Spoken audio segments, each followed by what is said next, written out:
Hi, this is your favorite outdoor author, Len McDougall, author of the Complete Tracker editions 1 and 2, Practical Outdoor Survival, and of course the novel, The McDougall Incident. I haven't done a video in a while, so I thought I'd do a short one for you. This one is on how to use an axe. First of all, there are two types of axes. This is a splitting axe. You can see by the configuration of its head that it's designed to separate longitudinally the grains of a log. This one is a crosscut axe. It's designed for chopping wood. And the reason mine has such a long handle, it's a 36-inch handle, is because the trick to getting the power out of an axe, and both of these are 36-inch handles, is to drive it into the wood. Now the way you chop wood is start here, one hand at the bottom at the toe. This is your weaker hand. This is your driving hand. You bring it down, and as you bring it down, the driving hand slides until you're right at the end. And the reason for that is because chopping wood is very hard work. And most of the work is done by the head. At least most of the work should be done by the head. Because you're not that strong. Nobody is that strong. So what you do is let the axe do the work. And another difference is the splitting axe, the felling axe, or the crosscut axe, which is also called a felling axe, is very sharp. You would cut your finger on this. To run your hand over this blade would result in a trip to the doctor to get stitches. So you keep these very sharp because they cut crosswise to the grain. Now the way to cut log, if you can see this, I hope you can. You don't strike the same place every time. You set your cut, your notch, which should be about the same width as the log is thick in diameter. You drive it in first in one direction. Give it a twist. Okay? Now that twist didn't do anything, but that's okay. Now from the other direction, notice that when I end my swing, I'm just hanging just barely onto the end. So I'm letting the axe do the work. Another twist. Now this log is kind of light, so it moves. But a tree trunk won't move. Drive it in right in the middle, right between those. I set my cut now. That's how wide my notch is going to be, because as I go through the log, the notch will naturally become narrower and I'll take out smaller chunks of wood. And the objective when you're having any length of wood is to take out as much wood as possible until it comes in half. So this time I'm coming right in the middle, right between those two setting cuts. Twist. See that? See that big chunk of wood that came out? That's the trick to cutting wood. Now the other one, I'm going to come in from the same direction, just this side of it. See that? Another big chunk of wood. That's the objective. Make chips. That's it. Don't try to, in the movies I see, well, that's where you're going to see the wrong way to chop wood. In the movies, they hit the same place every time. Congratulations on practicing their aim, but that's not an effective way to cut wood in half. Now, again, twist.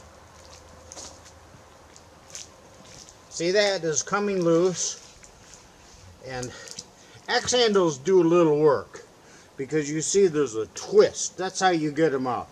If you watch a wood cutting competition with professional show lumberjacks, not to be confused with working lumberjacks, these are show race lumberjacks, you'll see that they do the same thing. They dig the axe in and they give the handle a twist. That's to break loose the chip. Now I'm going to come in from the original direction, from this side, and I got another chip broken loose. You hear it? Can you hear that wood breaking loose? That's the objective. You cut through the grain and then you twist it loose. You break it loose. Cut and break. Cut and break. Another one. Cut and break. See this chip? Now you take enough of those out of there and the log will come in half. Now if you get too far through and the notch will become naturally narrower, V-shaped, turn the log over if you can, or sometimes just go to the other side and chop again. Anyway, that is how you chop a log in half. You just continue doing what I just showed you until the log comes in half. As you can see, this is a light one because I can move it. Now the splitting axe, this, for my money, like the crosscut axe I just showed you, for my money, this is the best axe in the world. It's a Corona, made by Corona Tools in California.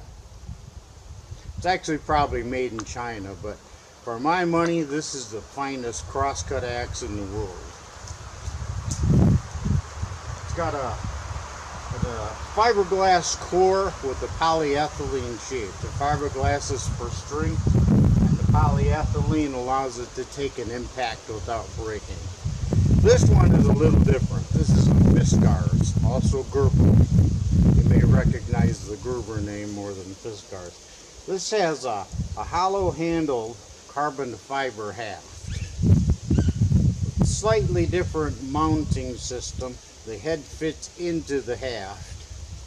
It's this also, for my money, is the best splitting axe in the world, and I'll show you why. Let me grab it. Now this is green wood. I just cut it yesterday from a live standing tree. So this is not like the stuff you see William Shatner splitting with an axe. This type of axe is not made for splitting. It doesn't have the configuration on the head. Lots of wood has been split with that type of axe over the years because a maul didn't come into being until about 73 or 4. We're not sure because the first one was handmade. But this one is a splitting axe. And like I said, the V-shaped, wedge-shaped configuration. This can also serve as a felling axe because it's very sharp and it will make chips. But its prime purpose is as a splitting axe. It's very good at that. First, you look at the wood, and because this is pretty green, it's not going to have a crack in it. But dried wood, seasoned wood that's been sitting for a season, that's why it's called seasoned, will usually show, it'll exhibit some sort of crack. Now that's a natural weakness in the wood, and you should strike longitudinally with that crack to split the wood, to take advantage of that crack, to exploit it. This wood has no crack. So another thing to look for are the branches. What these are called in finished wood is knots. They're called knots, and they're very hard. Wherever there's a knot, the wood is hard. So you try to avoid those because it'll be tough to split. And this is jack pine, so it's damn tough to split anyway, especially when it's green. So I'm just going to aim for the center. That's what I'm going to do. For the center. Same thing You come down with driving hand, except that you come straight down instead of at an angle like you would with the crosscut axe. So you come straight down in the center, since there is no crack to exploit. Same thing, just hold the end of the handle when you finish your swing. Let the axe do the work. Bring it up, let it down.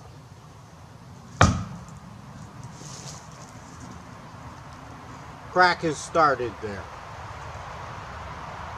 Now, a lot of people will say, oh, well, you pick up the wood with the axe and slam it down.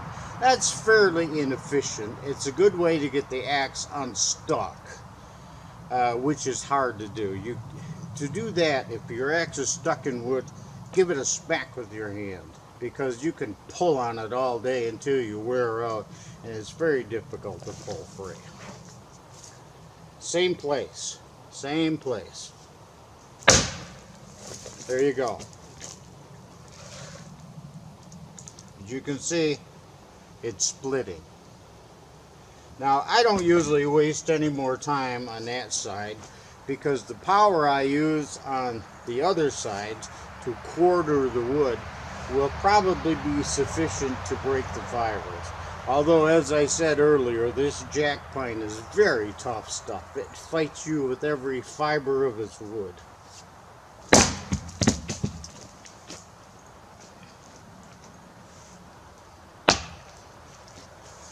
And another quarter.